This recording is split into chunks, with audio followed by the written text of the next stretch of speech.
Just thought we might take a little look at the English paper piecing. There are two shapes that are most common, which is the hexagon shape and probably the diamond, but there are many, many others that can be used in English paper piecing. So I have my shape ready to go. They're pre-cut, or you can make them yourself. There are various methods of doing that, but the pre-cut ones are generally good because they're laser cut and they're fairly accurate. So I've pinned my shape to the fabric that I'm using, and I'm just going to take off the edges. Some people like to leave that extra fabric on. I like to take it off. That's just my personal preference. You must leave at least, or you need to have at least 1/4 of an inch of a seam allowance all the way around. Various methods of applying the paper or holding the paper onto the fabric. I like to stitch, and because this shape is small, it's 1 inch long, so I know that because this measurement here is how you measure the hexagons, is along one side, and that'll tell you the size of the hexagon, so you can always check that out too. So in my needle here I have some thread, and I'm going to do a little quilter's knot to begin. So I take the end of my thread and I'm just going to lay it on the top of my finger here, make it look like it's growing out the top of my finger. I'm going to hold that in place with my thumb. I'm going to slide my needle on top of that thread so that the eye of the needle is facing me and the tip of the needle is facing away. The thread that's growing out of the top of my finger, so to speak, I'm going to wind it 2 or 3 times around my needle. I'm going to just gently hold those little twists and pull that needle through, and I'll end up with a lovely little neat knot on the end, and I can trim off, if there's any sort of a long tail on that, I can trim that out of place. So I take my hexagon shape, I'm going to fold one edge and just finger press that, fold the second edge at a corner and hold that in place. I'm going to take my needle and thread and just take a stitch into the fabric. I'm going to take a double stitch here. This is a bit like belt and braces. Move along, finger press that edge, fold the next to the next corner. Now I'm going to take a little stitch here in the middle of the fabric before I get to this corner, and this is short enough to do that. This is one of my preferred methods of English paper piecing. I'll explain why in a little while. Into the fabric again, around to the corner, and I just do a little back stitch just to hold that corner in place. And you see as I'm going around, I'm just finger pressing the fabric over the paper all the way around. I just keep a little bit of tension. I'm not having it too loose. I don't want it too tight around the paper either. Just sitting it nicely, taking those little stitches in the corner just to hold it. I'm coming up to my last, and again get that fold nice and sharp on the corner. And I'm on the last side, and I do exactly the same with that right back to the beginning. And that just ensures that all the 6 sides of my hexagon are held in place. So there I have my lovely shape all ready, and I get all my pieces ready before I go. So just to show you, this is the hexagons. This is the start of Grandmother's Flower Garden. You can, again, so many varieties, different centre, every second one. You can have the centre yellow flower, you can have them all the same fabric, you can fussy cut. There's so many options with this. It's just a lovely technique. Put that to one side again. Now with the diamond shape I could do exactly the same. I fold that over, and I usually start on the 60-degree angle and stitch around that and keep going all the way around. Now you'll notice when you do, this is one that I've done earlier, that there are little dog ears on either end. Please, please, please do not be tempted to cut them off. Leave them alone. They are very important. If you cut them off, you have raw edges, and you've wasted all of that time doing that. So that again is stitched around the paper. You don't see it on the outside. Another way of applying fabric to the paper is with a glue pen. So I have one here with lovely bright glue, and you say, oh, but that glue dries nice and clear. So I'm going to take that and just along the edge and fold the fabric in.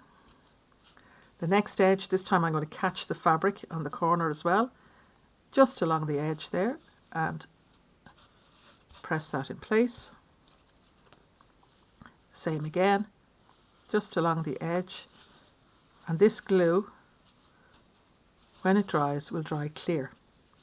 Please don't be tempted to use anything like Pritt Stick or any such products that are designed for paper, because that glue hardens and you will not be able to get your paper piece out.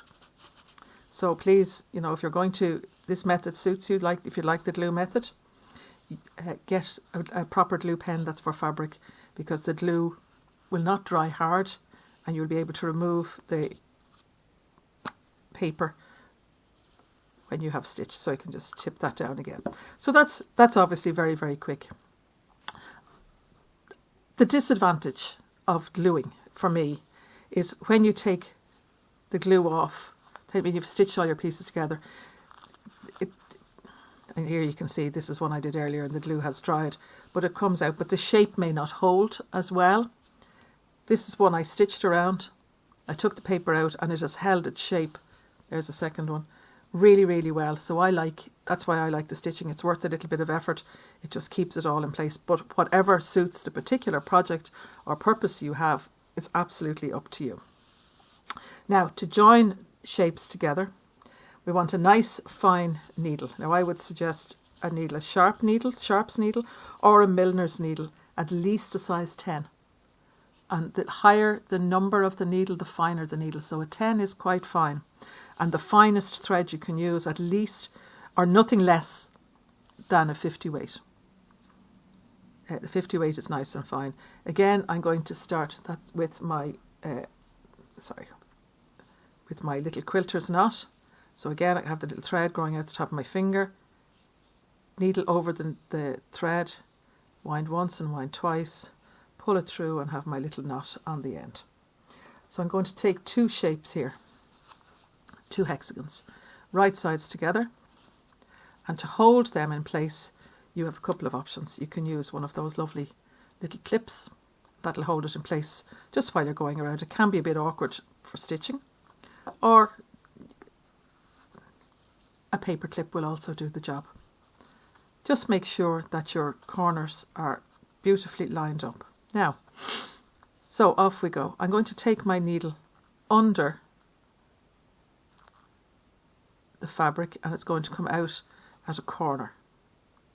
Now I'm using a thread that's not matching, so you can see the stitching hopefully. You would obviously use a thread that matches or is a neutral thread, because we want to do very tiny little stitches along the top, little whip stitches along the top that will not be seen as such on the outside. Very hard to make them absolutely invisible, but generally they won't be seen on the outside. I'm going to hold this firmly between my thumb and my finger here, so you see how that works. I'm going to take a stitch to the back, just along the edge of the fabric, and bring the needle through to the front. I'm going to go back again in the same place. Now I'm bringing the needle straight towards me. Now I want to do what's called a knicker knot. So at the moment I have the needle that the tip is facing me, the eye is away from me. The thread that's in my hexagon, and this will apply to all my shapes, I'm going to bring that around to the left. Just hold that in place. The thread that's in the eye of my needle, I'm bringing around left to right. And when I pull that through, it makes, can you see, you might be able to see a little knot, little twist coming down, and that creates my little knicker knot.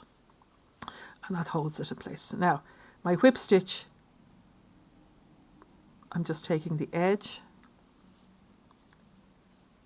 and they're about a millimetre apart.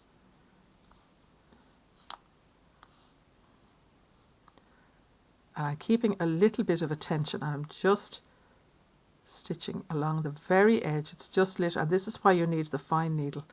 If you use a big needle, you know, any smaller, so the smaller the number, the thicker the needle. Below size 10, I think they're just too thick. And it's very hard just to get the very edge of the fabric from the back and the front of your two shapes. When I hit about the halfway mark, I do another knicker knot, And the reason being, on the very unlikely, but it could happen, chance that your piece meets with a little bit of a discombobulation, it can make they can hold it together rather than the whole thing splitting apart or the stitches becoming undone. It'll just become undone in one section. So just go all the way across, just taking the very tip, nice little stitches about 1 millimetre or so apart, and keep a little bit of tension on them, not too tight, but just enough that the stitches lie nice and flat on the surface. And as you stitch all the way to the corner, and when you reach the corner, double stitch and do another little knicker knot, again just to catch, just to secure that corner. So there's one side stitched in place. Now lay it back out again, have a look and see where you're going. So the stitches, now I've used a thread that you can see, but you just about see them on the surface, and actually when the papers come out you won't see them at all. If I'm adding in another piece, I want to look and see where is that going to go. Right sides together again, hold it in place with your, if you wish, with your little paper clip or with your Wonder Clip or by hand, whatever suits you. And as you join in the next piece, also double stitch and secure that well with your little knicker knot again, and work your way across your piece. Okay, now I want to show you with the diamond shapes how to sew those in place, because I want you to watch that you just ignore those dog ear corners, just leave them in, don't attempt to cut them off. If you do, you're going to find yourself with a little bit of difficulty, but exactly the same. Now these shapes are usually laid out. In this particular one, I'm going to lay it out exactly if it's like a tumbling block, and you'll just see, now I'll just see if I got one. I'm going to use this one that I've glued just to put it in place there. So you'll see all the little dog ear corners sticking out. Just ignore them, just stitch, just move them when you're stitching, just move them out of the way. You're just stitching the edges together, so exactly the same. But what you do need to do is make sure that each set of 3, and that's for the tumbling block, and I'll show you, here's one I made earlier. This is the whole block in, I'll just lift up the camera now, just bear with me for a second now to just see that. It's upside down, but I'll put it upside down too. So that's the way to you now. So you see the effect, the tumbling block. But each set of 3, so that's one set of 3, another, another, another, another, another. You must lay out the blocks in the same sequence, or you will not get the effect of the tumbling block. So you do it in sets of 3, joining them together. Now they're joined exactly the same way as you do with the hexagons, but again, as I say, leave on those dog ears. So do you see them all on the back here? I just leave them, don't do anything with them. When I come to apply them to a background, and we'll do a little applique stitch now in a second. When I come to apply them to the background, just lay your background fabric, find your centre and so on. I'm just going to do a little demonstration on that there. Lay it down. Now pretend I have all the papers. Once you have all of it stitched together, that it looks like this, you then proceed to take the papers out, and they'll come out very, very easily because you've stitched them. And because I have just stitched them, they're going to hold their shape very nicely. I give them a press with a dry iron. You can give them a press with a dry iron before you take the papers out, and then afterwards with a dry iron. If you have Mary Ellen's Best Press or something similar product, not a heavy starch, because it creates, you only want to just relax the fabric, just give it a very light little spray and play with that, or spray that on it as well. So I lay out my piece. Now that's quite a big piece to put onto a block, and you want to make sure that it stays in place when you're doing your applique. So I would suggest this is a really good place to use my glue pen again. I would have a little dab in the centre, glue this down, just press that down, And then I would go around my edges, just in from the edge, not directly on the edge, just in from the edge. Put a little glue, another little bit of glue, or various spots, just to hold that in place. If you don't have a glue pen, pin. But pin with fine pins if you can. And then maybe do a little bit of tacking all the way around, like 2 minutes or less to do that. And that holds that and secures that in place, ready for stitching. As you're stitching around, okay, and you come to the little dog ears, don't know why they call that, but just use your needle. You're just going to tuck them in underneath, and they will absolutely. So here's one up at the top here. I just give that a little encouragement, and that will just tuck in underneath, and I can continue to stitch. I'll just move that around this way, and you'll see this purple. If I just turn this on, see this purple one here. I just have to, as I come around, I just fold that in underneath. The same with this little piece here on top. It'll all just with the tip of my needle, or if it, or a little the tip of your stitch rip or anything like that. That will all sit in place, and they'll all be beautifully. Don't, please again remind you, do not cut off those dog ears. You'll only be giving yourself an awful amount of trouble if you do that. I'll just show that little applique stitch again. This, I've appliqued this onto the background just with a little hand stitch. And again, I've used a thread that's neutral or that matches, and you won't see the stitching. So I'll just show you how I do that. Again, I start with my little quilter's knot and apply. I'm just going to do it with one shape. So I have this little shape here. I pop that onto my, and again, I'm just going to give that a little, just to hold it for me there. A little bit of glue into that. Could equally pin it and tack it in place, whatever. So let's have a look at how we do. So we have a nice little folded edge here of fabric. I bring my needle up from the back, and I'm bringing it up on the corner here. Okay. I'm going to take a tiny stitch straight down, and again use the finest needle that you can, because the finer your needle, the smaller your stitches are going to be. If you use a big needle with that's like a big, I call them a big crowbar, you're going to make stitches that are too big. Now I take my thread down exactly just on the outside of where I came up, and I bring it along the back, and I'm going to bring it out on the fold. Now it is hard enough to see, but it's on the actual fold. I bring my needle down on the outside, directly beside where I came up. So I'm literally making a little straight stitch. Bring my needle along the back again, and I bring it up in the fold, not on the outside of the fabric, in through the fold. Bring it down again directly beside where I came out. Bring it up again through the fold, and it's about 2 or 3 millimeters away, not a very long distance, 2 or 3 millimeters away. And I bring it down beside me. Now I'm just going to do it from this side, and it's coming up in the fold, and it's straight down directly beside where I came out and along there. So you don't see any stitching on the outside, just maybe a tiny little straight stitch, but you will see, not very good, on the back.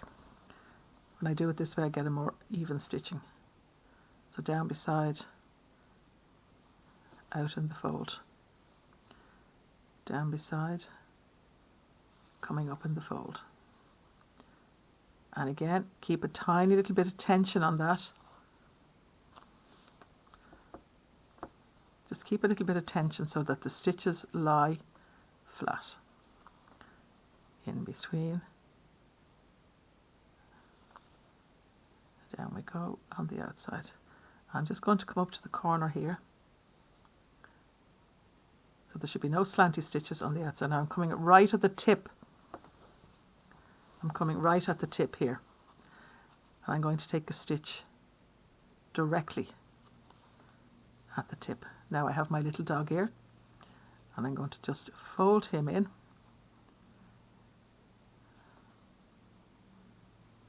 Fold him back on himself. He might need a little bit of encouragement just to stay in and underneath. Of course he does, the fabric is a little bit bouncy. In you go. There we go. And I head around my corner. Again the same, take my straight stitch and come out in the fold. Take my little straight stitch. Now you are dealing with a little bit of bulk here, so it's going to be very hard to keep it absolutely flat, but it will work out, trust me. So you see all the stitching on the back side, but nothing on the outside. So that's how you might do and use your English paper piecing. If you're going to do the little tumbling block, it's a great little block to do and it looks fantastic. You might also try a little grandmother's flower garden. This is a useful one now. If this is on a 6, I cut a 6.5 inch. Well, I actually cut 7, so that when I have the background, when I have it appliqued on, just in case there's any little movement, I have a little bit of leeway for trimming that down. So that block now, I've trimmed it down to unfinished 6.5, and I will join that maybe with another block to create a different design, a new pattern or a new block. And the same with the hexagon. When you put that down on the background, find the center. The center is, I can tell you, it's about here in the middle of this row here. So hit that for the center, but eyeball to make sure it fits into your background one way or the other. Allow yourself about, I'd say 13, at least 13 inches of a background, if not a bit more, so that you have the little bit of leeway to, when you square up your block, that it's going to be nicely squared up. Okay, good luck with that.